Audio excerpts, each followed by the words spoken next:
11 बजे फिर बनाएंगे। अस्सलाम वालेकुम।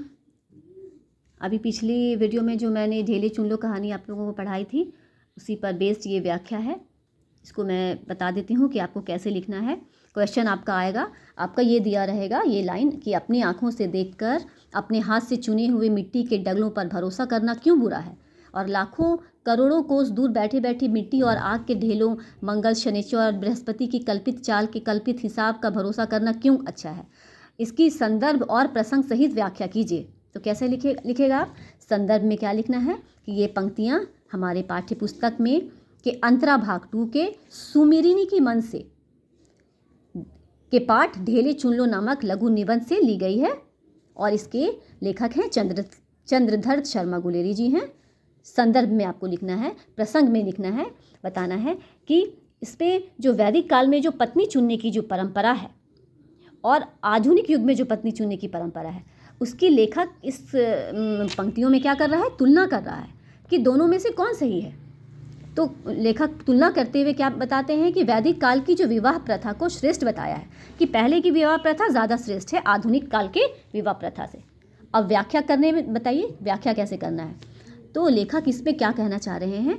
लेखक के अनुसार कि वैदिक काल में जो विवाह प्रथा थी उसमें वर पक्ष जो था वो मिट्टी के ढेले लेकर कन्या से मिट्टी के ढेले चुनने के लिए कहता था, और जिस स्थान की मिट्टी के ढेले को चुनाव वो करती थी तो उसी के अनुसार ये उम्मीद की जाती थी कि उसका संतान उसी हिसाब से होगा। अगर वो वेदी का ढेला उठा लेती थी तो ये समझा जाता था कि संतान जो है वो वैदिक पंडित होगा, और किसी और जगह का उठा लेती थी तो फिर उसका अलग मतलब समझा जाता था।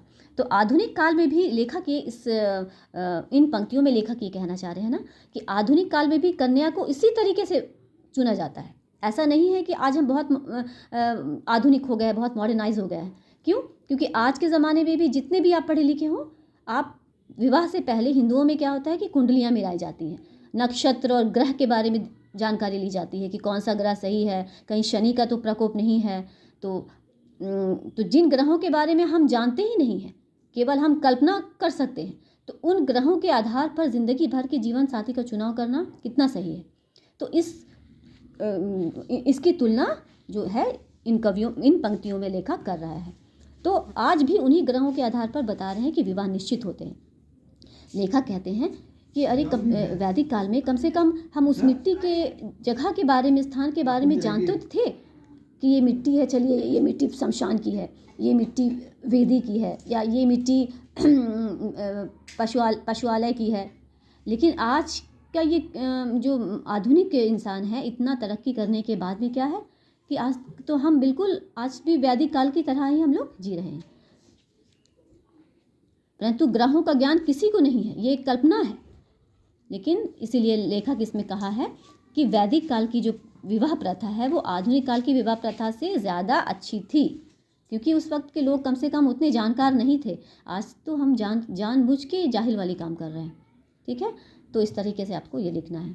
ठीक है, अगर आपको मेरी वीडियो पसंद आए तो प्लीज़ इसे सब्सक्राइब कर लीजिए, ताकि आने वाली जो वीडियो है उसका नोटिफिकेशन आपको मिलता रहे। अल्लाह हाफ़िज़।